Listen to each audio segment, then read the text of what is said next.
어떻게 하면 부동산으로 진짜 돈을 벌 수 있을까? 그러니까 내가 더 싸게 살려고 욕심을 내다 보면 정말 흐름이 정반대인 곳을 가게끔 돼 있어요. 특히 초보자는 말이죠. 그래서 앞으로 하락하는 지역을 선택할 가능성이 매우 높다는 거예요. 저평가된 시점들이 충분히 있음에도 불구하고 다 놓치게 되거든요. 안녕하세요. 반갑습니다. 부동산 공부 처음 이제 시작하는 분들의 입장에서 공부를 어떻게 시작해야 되는지, 또 어떠한 관점으로 접근을 해야 되는지 아주 기본, 베이직에 해당하는 이야기 오늘 좀 들려드릴까 합니다. 상황은 많이 바뀌고 있고 마음은 조급할 수 있는데 그게 아니라 내가 정말로 초보자로서 처음 공부를 한다면 어떤 방향으로 가야 되는지가 너무 중요하잖아요. 오늘 그 이야기를 좀 해드릴까 합니다.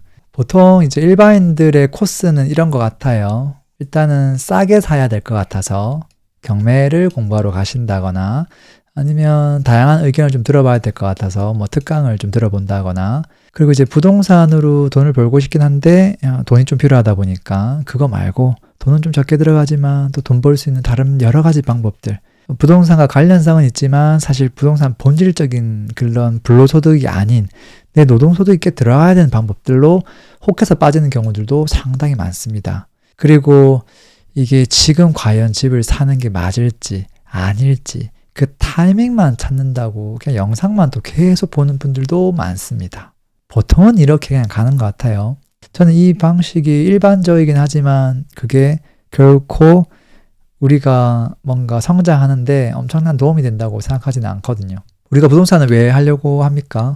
제가 본질적인 질문을 한번 해볼게요. 돈 벌려고 하기는 하겠죠, 당연히. 근데 이제 어떻게 하면 부동산으로 진짜 돈을 벌 수 있을까? 역으로 돈을 버는 게 아니라 어떻게 하면 돈을 정말로 지킬 수 있을까? 현금의 가치가 자꾸 떨어지니까 어떻게 하면 될까? 여러분들 어떻게 생각하세요? 위에 있는 것들만 하면 다 해결이 될까요, 정말? 제가 오늘 가장 기본적인 3가지 방법, 진짜 이대로만 하면 내 역량이 무조건 바뀔 수밖에 없고 그 방향성이 무조건 맞을 수밖에 없는 이야기들을 좀 안내해 드릴게요. 본질을 먼저 봐야 되는데, 부동산에 있어서 다른 모든 투자도 사실은 마찬가지입니다.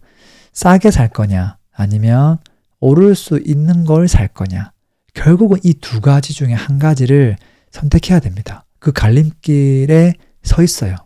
실제 부동산이 아니라 되게 작은 것들도 그 극단적인 게 많아요. 예를 들어서 중고 폰 하나 사가지고 조금 저렴하게 사가지고 중고로 조금 웃돈 붙여서 팔 수도 있고, 카메라 하나 사가지고 좀 저렴하게 반값 사가지고 한 5만 원 10만 원 더 붙여서 팔 수도 있죠. 그걸 여러 번 반복하면 또 돈을 벌 수도 있겠죠. 어떤 사람들은 그냥 그렇게 안 하고 그냥 금덩어리 하나 사가지고 쭉 그냥 갖고 있다가 때 되면 파는 사람도 있겠죠. 그 뭐가 나을까? 어떤 것들은 종잣돈이 좀 많이 필요하고 어떤 것들은 종잣돈이 조금 적게 필요하긴 하지만 궁극적으로는 사실 후자가 돈을 더 많이 버는 경우가 많긴 하거든요. 근데 어쨌든 중요한 건 뭐냐면, 부동산에서 이거를 극단적으로 보여주는 게 한쪽은 경매의 길이고요, 다른 한쪽은 가치 투자의 길입니다. 이게 만약에 주식이 있다고 하면 이거는 단타의 길이고요, 한쪽은 가치 투자의 길이에요. 둘 다 양대산맥이에요. 이건 뭔가 맞다 틀리다의 개념이 아니라 이쪽에서 잘하는 사람도 있고 저쪽에서 잘하는 사람도 있습니다. 근데 이제 성공 확률이 누가 높냐, 바보가 이길 수 있는 게임은 어디냐, 또는 정말로 열심히 하긴 했지만 막상 되돌아보니까 역시 가치 투자가 나았네 라는 답변이 나오는 경우도 상당히 많습니다. 주식 같은 경우도 마찬가지죠. 단타 쳐가지고 돈 번 사람보다 실패한 사람이 훨씬 많겠죠. 근데 그냥 삼성전자 사가지고 10년 갖고 있었는데 돈 생각보다 많이 불어있고 배당도 많이 받는 분들도 상당히 많죠. 근데 그렇게 하기가 쉽지가 않다는 거거든요. 근데 어쨌든 이 2갈래의 길이 분명히 있다. 내가 진짜 한쪽을 너무 잘하면 뭐든 해도 되죠. 근데 어설프게 이 길이 다르다는 거를 모르고 접근하면 그거는 좀 문제가 되겠죠. 경매 투자자, 가치 투자자. 경매로 1년에 몇 건 받을 수 있을까요? 아파트. 정말 열심히 해야 되겠죠. 물건 분석하고 물건이 언제 나올지도 모르는 거를 매일 검토했다가 괜찮은 거 한번 가보고 현장 가보고 낙찰하러 가고, 근데 태반이 다 떨어질 거고 1년에 진짜 힘들게 1-2개 벌 수도 있겠죠. 근데 그렇게 안 하고 그냥 똘똘한 거 사가지고 가만 보유했을 때 거기서 나는 실차익이, 특히 이제 보유하면 할수록 매년 올라가는 것들을 느낄 수 있겠죠. 근데 경매는 한번 딱 일회성으로 끝나는 경우가 또 많다 보니까 분명히 또 단점이 또 있거든요. 내가 만약에 갖고 있는 돈이 무조건 소액이다. 그러면 또 경매를 해야 될까요? 많은 사람들이 이렇게 얘기하더라고요. 저는 갖고 있는 자금이 소액이라서 할 수 있는 게 경매밖에 없는 것 같아요. 저는 사실 이것도 동의를 못 하거든요. 예를 들어서 경매하러 갔을 때 그분들이 똘똘한 아파트 경매하라고 하지 않아요. 왜? 지금 돈이 없어서 온 사람들이니까. 그러면 돈이 작게 들어가는 것들을 추천할 수밖에 없는데, 그러면 종목이 아파트가 아닌 다른 게 들어올 가능성이 높아요. 뭐 예전에는 항상 뭐 인천의 빌라 이런 거부터 경매를 시작했거든요. 그리고 이제 뭐 주택이 아닌 것들도 있죠. 근데 대부분은 주택 아닌 것들도 특히 이제 뭐 상가나 뭐 토지나 뭐 이런 것도 있을 수 있죠. 근데 토지도 은근히 돈이 많이 들어가고요. 상가도 사실은 뭐 대출 레버리지가 좀 많이 들긴 하지만 사실은 뭐 일반 매매를 해도 저렴하게 하면 대출도 되는 거라서 불가능한 건 아니거든요. 그리고 또 어떤 맹점이 있냐면 사실 이게 가장 큰 거예요. 이게 이제 아파트가 아무래도 좀 무난하죠. 초보자가 접근하기도 쉽고, 그리고 낙찰가가 너무 저렴하게 받지 않는다 하더라도 조금 그래도 안정성이 있으니까 공실 가능성도 적고, 또 시간 지나면 오를 가능성도 있으니까, 또 경쟁률이 굉장히 높아서 낙찰가율이 뭐 거의 100% 육박하긴 합니다. 근데 이제 좀 인기가 좋은, 또 흐름이 좋은 서울 같은 지역에서 만약에 경매를 선택한다고 하면 낙찰가율이 뭐 예를 들어 마포구다 그러면 100% 넘어가거든요. 일반 매매로 사는 게 더 저렴한 경우도 훨씬 많거든요. 이제 그러면 이제 이 사람이 어떤 생각을 하게 되냐면, 좋아, 흐름이 안 좋으면서 정말로 경매가 나왔을 때 되게 많은 사람들이 꺼려하는 지역들, 거기서 내가 정말 저렴하게 경매를 받으면, 그러면 적당하게 탁 욕심 안 부리고 시세를 좀 올려가지고 팔면 돈을 남길 수 있지 않을까, 이런 생각을 하면서 이제 지역을 완전 비틀어 버리거든요. 그러면 이제 가장 극단적으로, 그래, 지금 전국에서 대구 같은 지역이 흐름이 진짜 안 좋으니까 대구에 가가지고 경매를 받아보자, 이런 생각을 하는 사람이 있겠죠. 본인이 이제 굉장히 똑똑하다고 생각하면서 이제 공격적으로 할 텐데, 예를 들어서 수성구에 실제 이제 낙찰 사례가 있습니다. 수성구에서 이제 범어동인데, 제가 생각하는 범어동은 여기만 범어동이거든요. 나머지는 사실 범어동이라고 부르기가 조금 애매하거든요. 여기 중요한 중학교를 가야 되는데 못 가기 때문에 이쪽에 있는 범어동은 그냥 사실은 범어가 아니거든요. 근데 이제 여기 있는 것들은 아예 물건이 안 나오기 때문에 살 수가 없는 거고, 그나마 나온 물건이 이제 이런 거였다는 거죠. 자, 그랬을 때 여기 오래된 구축이 나왔어요. 이게 낙찰가율이 85%입니다. 오? 잘 받았네라고 할 수 있죠. 근데 잘 생각해 봐야 되는 게, 이게 흐름이 하락장이잖아요. 그러면 이게 언제 경매가 나옵니까? 최소 1년, 2년 지나가지고 경매가 나오는데, 그 감정했던 그 시점이 대부분 다 과거잖아요. 그 과거랑 지금 시점에서 시세가 올랐겠어요? 내렸겠어요? 내렸겠죠. 그 말은 감정가는 위에 있고 낙찰가는 당연히 내려가는 게 정상인데, 이렇게 보면 엄청 싸게 받았다고 하지만 사실은 시세에 받은 거거든요. 더 중요한 건 뭐냐면, 이게 시세에 받았는데 올라갈 수 있어야 되잖아요. 이 보면 이 사람이 지금 얼마에 낙찰 받았냐면 3억 5천에 8층을 낙찰 받았습니다. 이 사람이 어떤 생각했냐면, 그 이전에 3억 7천 정도 되겠네요. 3억 7천에 13층짜리 물건을 보고, 그래, 내가 3억 5천에 받으면 2천만 원 싸게 산 거니까 그래 3억 7천에 팔아가지고 2천만 원 내가 남겨 먹어야 되겠다, 이런 생각을 한 거죠. 근데 이 낙찰을 하고 나서 그 다음부터 쭉 시세가 내렸거든요. 그래서 보면 거래된 게 3억 5천에 2층, 근데 3억 2,500에 또 17층에 또 거래가 됐거든요. 그리고 지금 나와 있는 것들은 거래가 좀 안 되고 있단 말이에요. 그럼 이 사람이 지금 낙찰을 3억 5천 받았는데 3억 5천에는 팔 수 있을까요, 과연? 그것도 쉽지 않아 보여요. 요차하면 지금 이 사람은 3억 2천에 팔아야 될 것 같아요. 이 사람의 작전은 사자마자 내가 싸게 산다, 그래서 정말 고생하면서 내가 이걸 받는다, 이게 지금 목표였는데 완전 뭔가 원하는 게 전혀 이루어지지 않았잖아요. 이 사람이 했던 가장 큰 실수는 뭘까요? 큰 흐름을 놓친 거죠. 싸게 사는 것만 생각하고 흐름을 놓친 거거든요. 그러니까 내가 더 싸게 살려고 욕심을 내다 보면 정말 흐름이 정반대인 곳을 가게끔 돼 있어요. 특히 초보자는 말이죠. 그래서 앞으로 하락하는 지역을 선택할 가능성이 매우 높다는 거예요. 이건 좀 조심해야 되겠죠. 그리고 이 사람처럼 제 가격을 주고 샀더라도 내리면 의미가 없잖아요. 차라리 그렇게 할 거면 저는 그냥 조금 싸게 사지 말고 제 가격을 주고 사고 한 6개월만 지났을 때 오를 수 있는 그러한 지역, 그러한 입지를 선택하는 게 훨씬 좋은 선택 아닐까. 근데 왜 이 사람은 이 길을 놔두고 왜 엄한 길을 갈까? 기본적으로 흐름을 보는 눈이 없는 거예요. 이게 없으니까 가격만 보는 거예요. 최근에 3억 7천이었는데 내가 3억 5천에 낙찰받으면 2천을 내가 버는구나. 이런 생각을 하는 거죠. 흐름이 지금 내려가고 있다는 걸 전혀 모르고 있고 당장 올라가지 않을 거라는 것도 모르는 거죠. 가격만 지금 쫓아가는 꼴이라는 거거든요. 그래서 가격 싼 거보다 큰 흐름을 살피는 게 중요하다. 그럼 결국 제 키워드가 두 개가 나왔죠.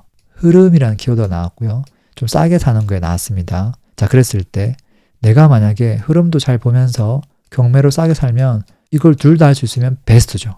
너무 좋죠. Why not? 전혀 문제될 게 없습니다. 근데 만약에 흐름을 역행하면서 싸게 경매를 샀다? 그러면 저는 이걸 잘했다고 볼 수 없을 것 같아요. 차라리 이걸 할 거면 이거보다는 흐름을 잘 맞춰서 좋은 지역에 경매가 아니라 일반 매매로 사는 게 그게 차라리 나은 선택이다. 결국은 키워드 두 개를 가지고 케이스를 만들어 보면 네 가지 케이스가 나오는 거예요.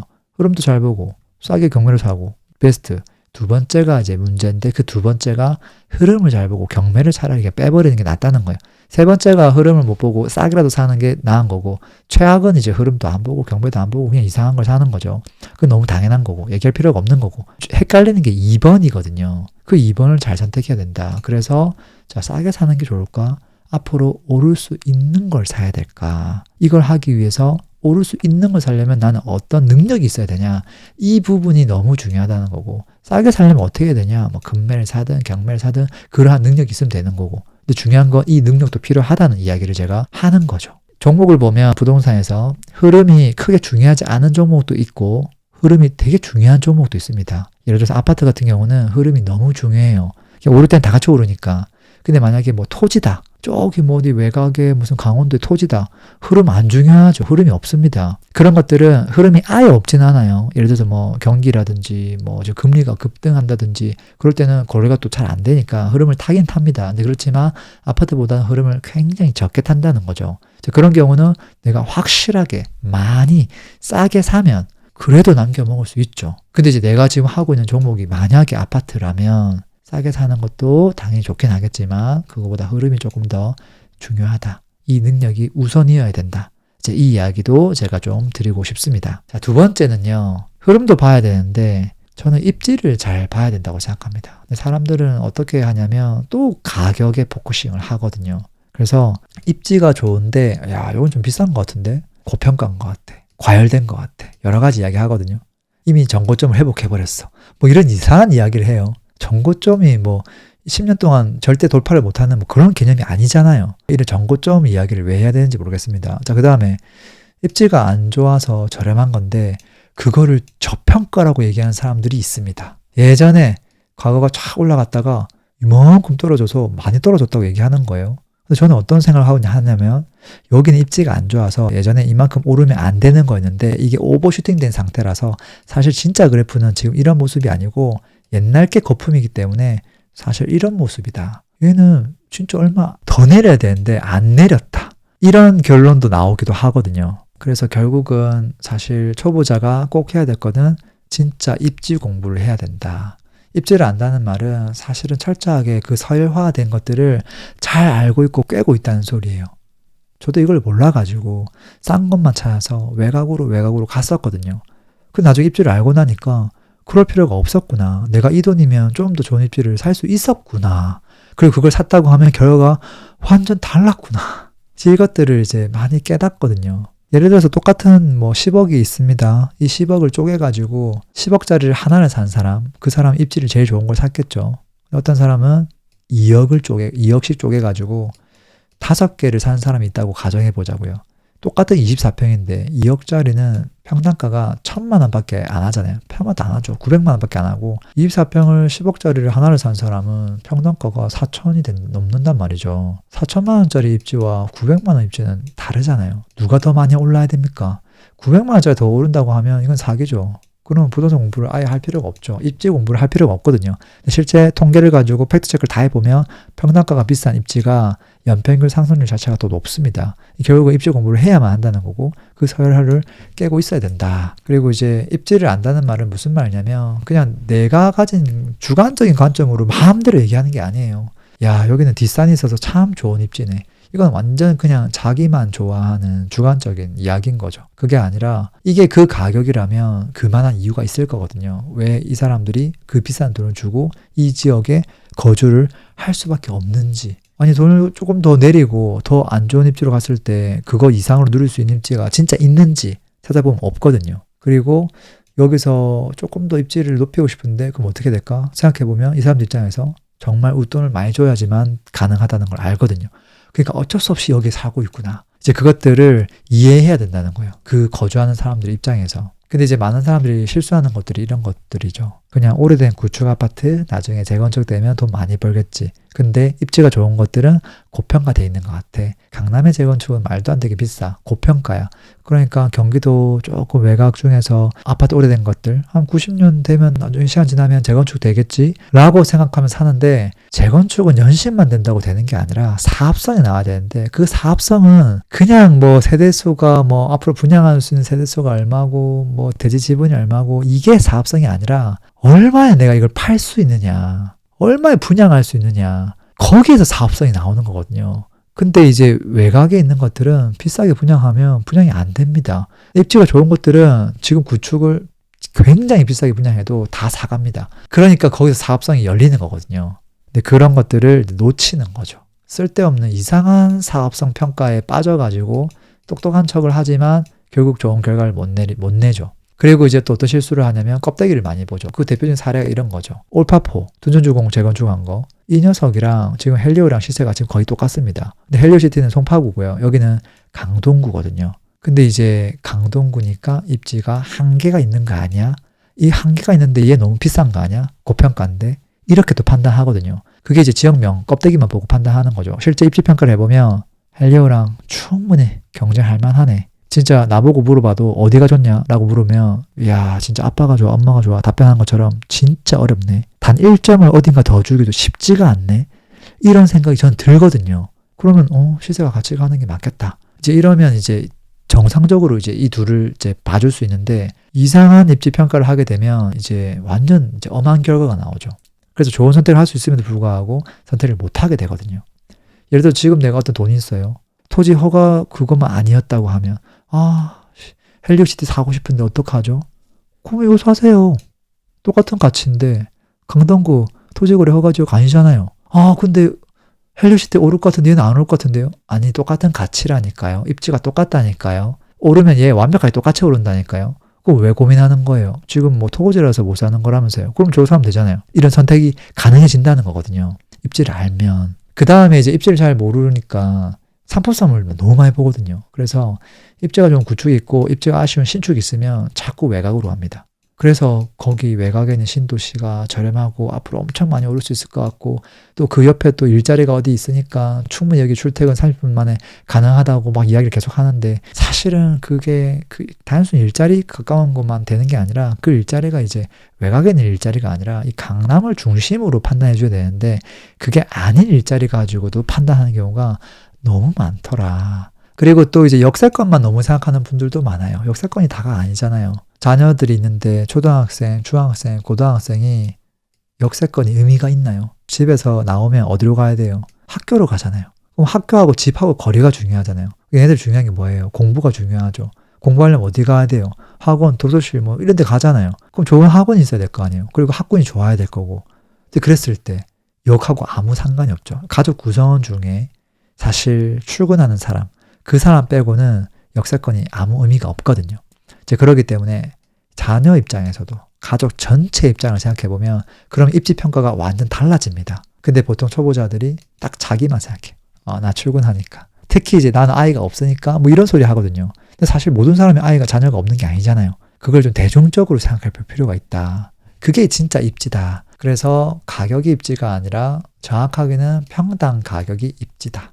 평당 가격이 높은 곳은 현재 가치가 높다는 거를 어느 정도 인정을 좀 해줘야 된다. 이 밑바탕 아래에 이제 미래 뭐 개발 호재라든지 이런 것들을 올려줘야 되는 거지, 이거를 완전 무시하고 호재만 가지고 이렇게 가는 분들이 있는데 좋은 성과가 안 나옵니다. 그래서 처음에는 초보자들은 너무 당연해요. 내가 잘 모르는 지역에 갔을 때 어디가 왜 비싼지 처음에는 지도를 보자마자 판단을 못 합니다.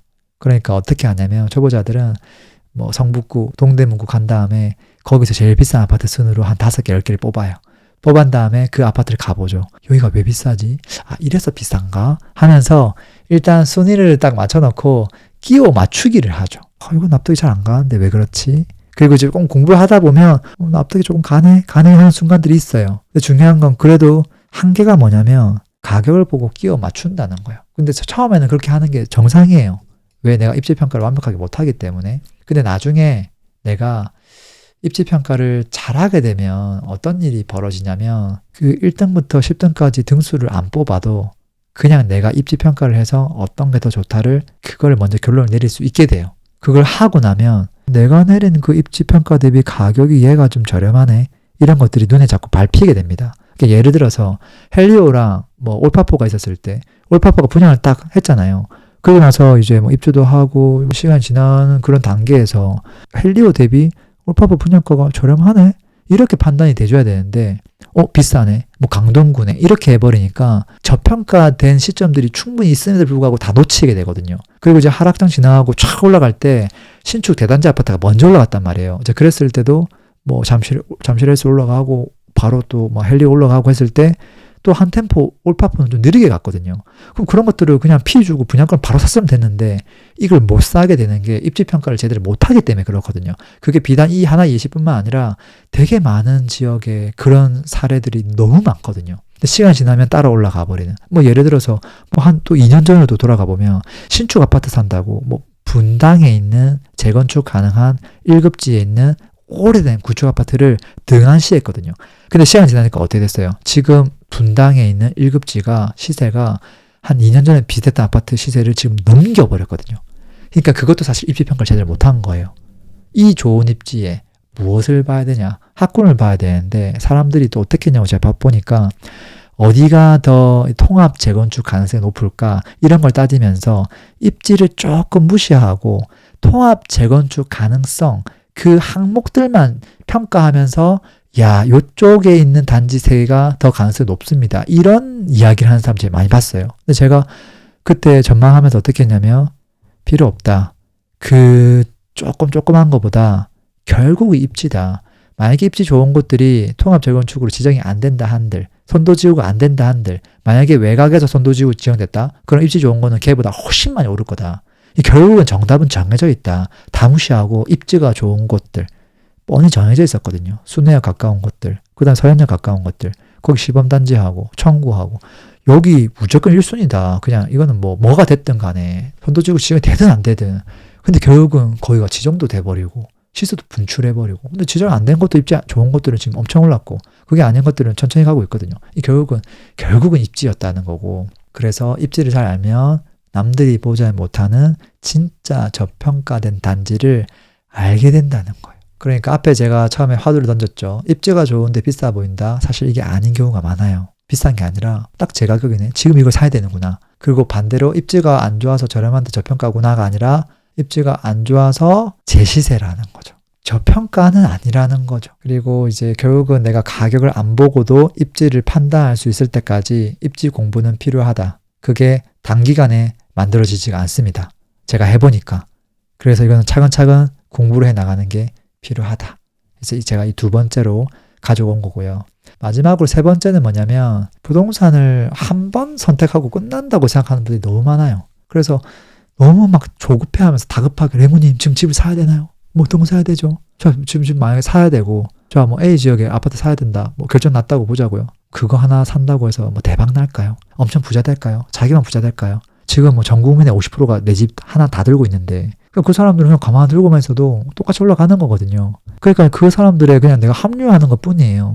한 번의 선택으로 엄청난 변화가 있지 않습니다. 그게 아니라 좋은 기회가 왔을 때 그때 이거를 한 번이 아니라 두 번, 세 번, 네 번 계속 이어갔을 때 그때 다른 사람하고 편차가 굉장히 커지는 거거든요. 제가 아는 지인분 같은 경우도 처음에는 이렇게 소득이 좀 있었지만 그 내 집 마련을 계속 안 하다가 동작구에 그냥 적당한 걸로 본인이 나이도 꽤 많이 있었고 소득도 좀 많았고 뭐 그러다 보니까 이제는 내 집 마련 할 수 있겠는데 해가지고 동작구에 좀 이렇게 과거에 2015년, 16년 조금 변화의 분위기가 쫙 왔을 때 그때 과감하게 내 집 마련을 했고 그리고 또 시간이 좀 지나가지고 또 2017년, 18년 한 2년, 3년 좀 지나가지고 흐름이 너무 좋았고 야, 이렇다고 하면 앞으로 좀 더 좋은 입지로 한 번 더 갈아타게도 되지 않을까? 라는 생각으로 잠원동에 있는 재건축, 조금 소규모, 세대수가 크지 않은 그래서 인기가 좀 적었고 시세 분출도 적었던 그냥 거기에 그냥 실거주로 한 번 더 이사를 갔고 30평을 선택했는데 본인이 40평을 신청할 수 있었고 완전 신의 한 수죠. 근데 지금은 이제 완전 신축 아파트가 내가 입주를 했고 그 아파트가 지금 평당 지금 40억에서 50억 이렇게 가고 있으니까 두 번의 갈아타기를 성공적으로 해서 결국은 정말 이제 자산이 크게 불어났거든요. 이제 그런 것들이 한 번에 된 것들이 아니거든요. 물론 이 사람은 두 번 만에 정말 이렇게 해피하게 갔지만 그게 아니라 3번, 4번, 5번 만에 되면 어떻습니까? 그 정도만 해도 잘하는 거라고 저는 보거든요. 자, 그랬을 때 지금 사야 되냐? 어디 사야 되냐? 이거 하나에 너무 생각하기보다는 좀 더 본질적인 어떤 장기적인 관점에서 공부가 필요하다라는 거고요. 이제 시세도 당연히 파악을 잘 해야 되겠죠. 왜냐면 시세 파악도 제대로 못한 사람이 있습니다. 그냥 비료활동에 저렴한 거 저축 나오면 햇볕도 제대로 안 들어가는데 야 싸다면서 사는데 사실은 그게 싼 게 아니라 그 가격에 그 가치에 대비 비싸게 나온 거거든요. 차라리 3천만 원 더 주고 층도 좋은 걸 사는 게 3천만 원 싸게 사는 건데 그 판단을 못하는 경우가 많아요. 하나는 9억이고 하나는 9억 3천 나와 있으면 9억 3천이 비싸다고 판단하거든요. 사실 제가 봤을 때 9억이 비싼 건데 이런 시세 파악하는 것들 이거 기본으로 갖춰야 되는 거고 입지 분석하는 거 기본적으로 할 수 있어야 되고 이거를 이제 팍팍 위로 올라가야 되는데 자꾸 횡보하거나 뒤로 가는 사람도 있어요. 평수를 늘리면서 신축 고집하면서 자꾸 외곽으로 가는 사람들 입지평가가 제대로 안 된 거예요. 그 다음에 매물 분석 제대로 못하는 분들, 가격 협상 못하는 분들, 세금 관계 생각 안 하고 이상하게 하는 분들, 그 다음에 이걸 사고 나서 그 다음 내가 어떻게 할 거냐. 어설프게 내가 하나 사고 남는 돈을 어설픈 거 하나 사버리면 자기 생각으로는 딱 2년 뒤에 이걸 팔고 다음에 또 이거 갈아타기 하면서 붙여가지고 해야지라고 하지만 그게 다 꼬여버리는 경우가 너무 많습니다. 그러니까 그 이후 전략을 잘 짜야 돼요. 무조건 돈 있는 거 막 투자한다고 좋은 게 아니라 전략을 잘 짜서 움직여야 되거든요.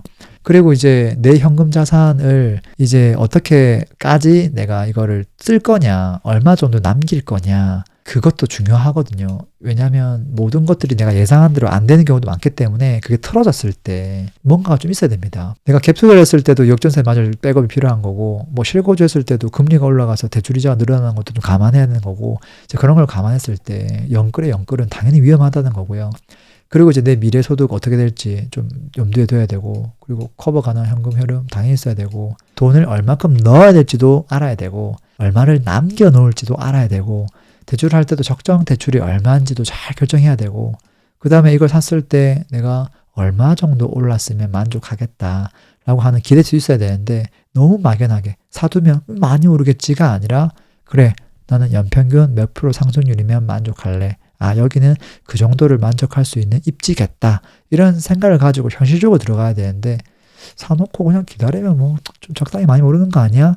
이렇게 해가지고는 10억짜리 샀는데 3천만 원 오르면 4년 뒤에 사실은 실패한 투자죠. 그리고 또 너무 많은 걸 기대하는 것도 문제가 있는 투자고 이제 이런 것들이 그냥 되지 않겠죠.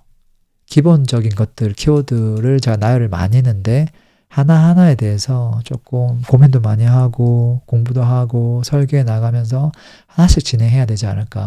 근데 이것들을 등한시하고 그냥 당장 돈이 될 것 같아가지고 아무거나 덜컥 샀을 때 그 다음은 어떻게 될 것이냐. 그 다음은 그때 가서 생각하면 되는 거 아닐까요? 라는 분들이 대단히 많거든요. 그게 아니죠. 너무 큰 돈이 들어가는 거라서 주식처럼 두세 개 샀다가 팔았다가 딴 거 샀다가 그런 개념이 아니잖아요. 들어가는 세금만 해도 엄청납니다. 10억짜리 사면 세금만 하더라도 이 본전 뽑으려면 시간이 꽤 걸립니다. 그러니까 신중한 선택을 좀 해야 되겠죠. 그래서 저는 한 템포 조금 느리더라도 조금 확실하게 준비를 해 나가면서 이후 발생할 수 있는 이슈에 대해서도 내가 감당할 수 있는 게 맞는지 그러한 수준으로 이렇게 해 나가는 게 필요하다고 보고요. 하나를 하고 나면 절대 이 하나로 끝나지 않아요. 시간 지나면 준비가 된 사람은 그 다음 움직임을 바로바로 이어가거든요.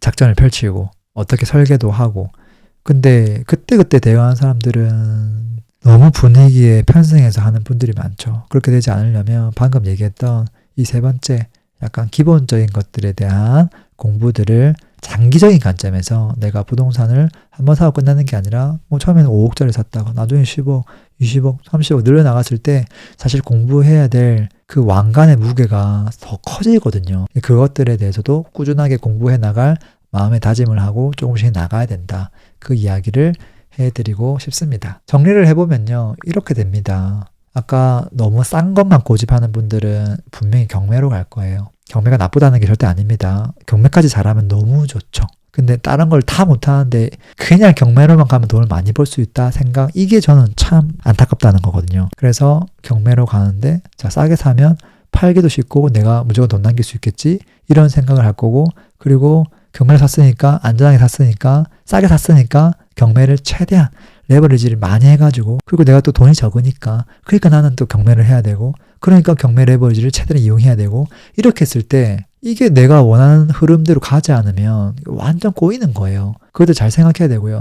제가 이제 이야기했던 좀 더 그냥 무난하다 라고 얘기했던 건 위쪽에 있거든요. 싸게 사려고 하지 말고 그냥 오래 보유했을 때 가치가 있는 거를 그냥 제 가격을 주고 사도 괜찮다 라는 거고요. 그 다음에 이제 그거를 살 때 입지적인 요소를 잘 구분해서 장기적으로도 꾸준히 수요가 있을, 그러니까 가족 구성 전체가 다 좋아할 수 있는 그런 입지, 그런 수요가 있는 곳을 선택을 잘 하면 좋겠고, 그리고 한 번의 선택으로 끝나는 게 아니기 때문에 그 내가 하고 나서도 또는 준비하는 과정에서도 좀 기본에 충실하면서 또 욕심도 좀 덜 부리고 연끌하지 말고 돈 좀 남겨놓고 좀 저렴한 거 사면 어때요? 예를 들어서 내가 10억짜리 살 수 있는데 눈높이를 낮춰서 9억짜리, 8억짜리 사면 어때요? 그럼 부담감이 확 줄잖아요. 근데 그걸 사면 큰일이 날 것처럼 막 하는 사람이 있는데 그럴 필요가 없다는 거거든요. 그 정도 뭐 10% 금액 차이는 상승률 차이가 그렇게 많이 안 납니다. 평당 뭐 3천만 원짜리 사는 거랑 7천만 원짜리 사는 거는 진짜 극과 극이기 때문에 다르죠. 근데 9억짜리나 10억짜리나 그래봐야 10% 차이잖아요. 그렇게 수익률 차이 안 납니다. 돈 조금 더 넣은 만큼 좀 더 버는 거고, 적게 넣은 만큼 조금 적게 버는 거고, 결국 수익률 차이가 별로 안 나요. 그 정도는.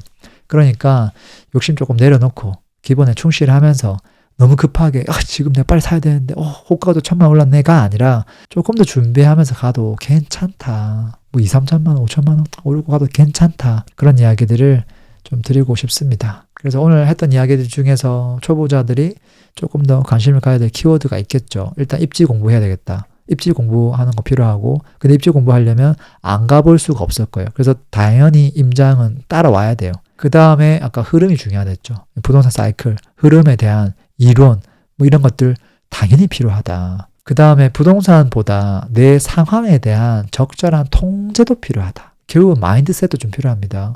그리고 수익률보다 너무 가성비를 쫓아가는 거 말고 진짜 나중에 팔았을 때 시세 차익, 그 다음에 세금관계 어떻게 할 거냐, 이런 실질적인 수익, 그런 것들을 조금 차근차근 시간 날 때 공부해 나가는 것도 필요하다. 그런 이야기들 제가 해드렸고요. 오늘 해드린 내용들 중에서 너무 싼 것만 고집하지 마시고 가장 기본이 되는 것들, 그 역량부터 먼저 갖춰 나가고, 그게 되고 나면 아까 뭐 경매도 하고 좀 종목도 확대하고 모든 것들을 확장, 응용해 나가시면 더 좋지 않을까 생각이 듭니다. 자, 오늘도 긴 영상 들어줘서 고맙습니다. 광고 한번 하겠습니다. 집값이 왜, 언제 오르는지, 어떤 게 저평가인지 판단하지 못하면 계속 흔들릴 겁니다. 기초 강의는 이 강의 하나로 충분합니다. 물고기 잡는 법을 알려드립니다. 내 집 마련에 대한 니즈가 참 많습니다. 그래서 실전 수업을 만들었고요. 개인 컨설팅에 가까운 수업입니다. 내 집 마련을 못할래야 못할 수가 없습니다. 지식을 온전히 내 것으로 만들고 싶은 분들은 스터디가 마음에 드실 겁니다. 똘똘한 한 채부터 재건축, 재개발, 돈 되는 투자처 함께 찾고 싶은 분들을 위한 스터디 준비되어 있고요. 현금 흐름 만들기 위한 다양한 수익형 부동산 종목을 배우는 스터디. 자, 목적에 맞게 선택하시면 됩니다. 링크는 설명란 및 댓글에 남겨 놓겠습니다. 강의 때 뵙겠습니다.